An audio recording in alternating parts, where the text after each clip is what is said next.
What's going on YouTube? Do I have a video for you guys? So last night I was up late and I love playing on YGO Pro up late because you have either the derpiest decks that are just super fun to play against, and sometimes you get some people with some really competitive with competitive meta potential decks that they want to test out, and I've always enjoyed that.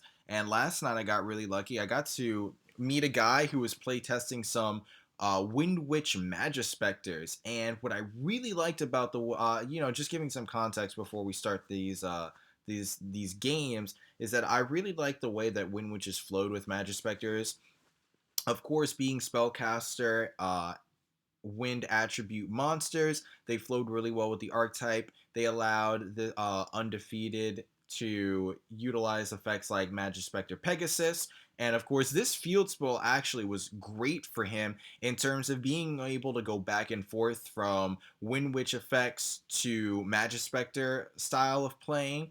And of course, Ties of the Brethren, because these monsters are the same archetype and I'm sorry, not the same archetype, but because they are the same attribute and the same type of monster, again, it really helped the deck almost seamlessly go back and forth between Wind Witch style of play to Majespector style of play. So one moment you have to worry about an impossible to destroy Crystal Wing Synchro, and then you have to worry about Majespectors that can't be targeted or destroyed by monster effects. It can get very obnoxious and a little overwhelming if they go off. Especially if they get both off in the same turn, you're just like, good God, like what is next? So I'm gonna roll the games for you. We actually went best out of 5. I took games 1, 2, and 5. He took games 3 and 4. And I really think when you get to games 3, 4, and 5, you're going to see the seamlessness of these two archetypes flowing together even more. Um, I'm not gonna lie. Game one, I think that he lost this game more because of a tactical error. When you see a bunch of cards set like this, because Mirror Force with all its variations is so prominent right now, guys, it's not a bad idea to put one of your monsters in defense mode, especially when you have something like Majespector Tempest out on the field, or Majespector Tornado, where you need a monster of that of that attribute. I'm sorry, of that archetype out on the field, just one. It keeps these cards live, and it also gives you a monster to defend your life points. Now, he had a way out, or he thought he had a way out, because, of course, he tried to Pendulum Summon, and then I saw him strike and send him to the graveyard. But I think what I would have done is I just would have switched one of my Majespectors into defense mode. I had to switch them into defense mode and just played it totally safe. And from here, it was kind of game over. Acid kind of nuking his back row and his pendulum scales when he had no Magispectors on field to activate any of his trap cards really kind of hurt him. And game two, I think, went pretty much the same way, minus me utilizing Mirror Force more in the sense of me just using acid. Me using acid when he kind of had no way of responding to it and just nuking his back row and his pendulum scales. That's kind of become my go-to play, to be honest with you guys. When I see somebody playing pendulums, I just wait till they have like 1 or 2 cards in hand. I'll try to bait out their back row and then just go acid and nuke whatever back row they have left in conjunction with their pendulum scales. Because if you have 2 cards in hand and you need 2 pendulum scales, worst case scenario for me is that you have a 1 in 8 pendulum scale, but you can't summon any of those monsters because you need to put them on the scales. So it's okay. And of course, if you have some in extra deck, that's one thing. But when I have Tree Toad out and I can negate one of those pendulum scales from being activated, it's a fairly powerful play. Which is why I love running acid at one or two. I like 2 guys just because, again, when I'm playing pendulums, I've had a few instances where I can go acid and then later in the game I go into a second acid to remove more pendulum scales. Or even if I'm dealing with something like a bottomless or a floodgate trap hole, so they activate their trap holes, and I go, okay, mass change into a second acid. The first acid's effect goes off from grave, and if they have a response to the second acid at that point, it's fine. It's kind of a trade-off. I'll trade off an acid for nuking your entire back row plus your pendulum scales. This game went a little bit differently, as you kind of see. I hate opening. I hate opening and like not being able to go like off as well as I would like to first turn. Um, but of course, doesn't anybody. I got lucky again. He kind of made the same mistake of attacking with all his monsters in attack mode, trying to make a really big push on my life points. I hate that card. I think that the Majespectors should at least be face up. I don't think you should just be able to control a monster, but my complaining has no say over this game. So I really thought that I had it. I really thought I had a chance to make a comeback. I thought he was going to swing with his Wind Witch into my Shadow Mist. I'd get Bubble Man, and then I'd be in a top decking position.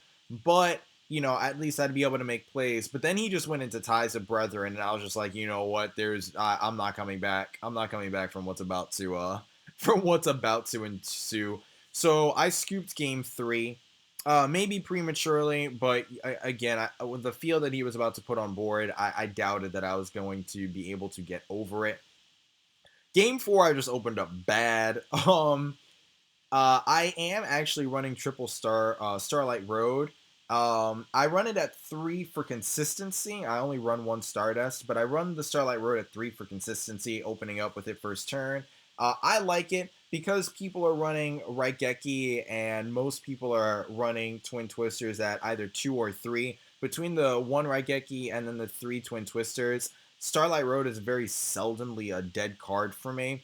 This is just kind of one of those instances where, I opened bad. I only had one monster on field when he activated his Raigeki, so it was dead in this instance. And then I just scooped because he didn't even really need to go into his Wind Witches because I only had, 22, 50, 100 life points left. So, it was kind of game over. I wasn't really coming back from that either. And finally, last but not least, game five. Game five, I did go off. And I'm not gonna lie, I really toyed with the idea of letting him put out his impenetrable Crystal and Synchro. He did have the opportunity to do so in this game, which I'm going to pause to talk about in a second right here. So he's going to go and he's going to summon his Wind Witch Ice Spell, which of course, if you guys haven't seen the combo, Wind Witch Ice Spell goes into his second Wind Witch, which then allows him to special summon out Wind Witch Snowbell, the third of the Wind Witches, and then synchro summoning with the three of them will allow you to go into a Crystal Wing synchro that can't be destroyed by opponent's card effects due to the effect of Wind Witch Snowbell. So, in 5 games, this was the first opportunity that he really had to go into his impenetrable Snowbell first turn. I'm sorry, his impenetrable Crystal Wing Synchro first turn. And this combo has gotten a lot of hype within the last couple of days. And, I've kind of sat and I've kind of wondered, well, how consistent is this combo? Because spellcasters really don't have a generic search card. Otherwise I'd be running Dark Magician and my Magician Rods would be running Rampant, Um, but my corny Dark Magician jokes aside, again, seriously though, it's true. Spellcasters don't have a generic searcher. So that means that you're not going to be consistently opening with Wind Witch Ice Spell first turn, which means you'll have to use some other form of method to get her on field. And if you do it in that way, then you're kind of worrying about, all right, is my opponent going to be able to do anything to interrupt me, my plays on my way to doing that? It hurts the consistency of popping out, your indestructible Crystal Wing. So I'm just gonna call it Snowbell Crystal, just to make it easier on myself. It makes it hard to get out your Snowbell Crystal Wing first turn. And again, as you see, this match is kind of indicative of that. In 5 games, this was the first time that he had the opportunity to do so. I'll start rolling the clip now that I've said that bit. I really did toy with the idea of letting him pop it out, but I didn't. But this is something else that I thought was really interesting is that even though I stopped uh, that Snowbell Crystal Wing with the Bottomless Trap Hole, he activated Majespector Pegasus, and immediately the deck goes from a Wind Witch style of play to a normal Majespector style of play. So I really liked Pegasus and what it did for the two archetypes in terms of allowing them to kind of seamlessly go back and forth. Um, I don't think he opened as well as he would have liked. I think that if he had opened like Tempest or oh my goodness, I just forgot the Tornado, the other one that banishes monsters from field. I think he would have much rather have had those than his what is this, Sonic.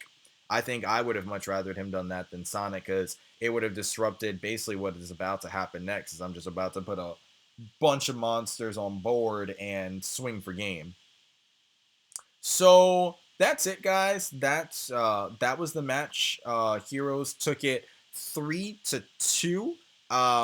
But you guys, again, you guys kind of get to see that Wind Witches, of course, as themselves, they can't really operate as their own individual archetype, but there are engines and there are ways of utilizing their effects, and they do go very, very well with Majespectors being more spellcaster wind attributes. It allows you to take advantage of Ties of Brethren. Majespector Pegasus does a great job of allowing you to go from Wind Witch style of play to Majespector style of play if in case you're going for your Snowbell Crystal Wing combination and your plays get interrupted. Majespector Pegasus will allow you to tribute your Wind Witches in order to start special summoning your Majespectors, which I think is awesome. So let me know what you guys think. Let me know what you guys think also about Majespector, or I'm sorry, about Wind Witch Majespector style of play. Do you guys think that we'll be seeing that once Wind Witches come into effect? People utilizing both archetypes in the meta. And of course, guys, thank you so much for watching. Like and subscribe for more.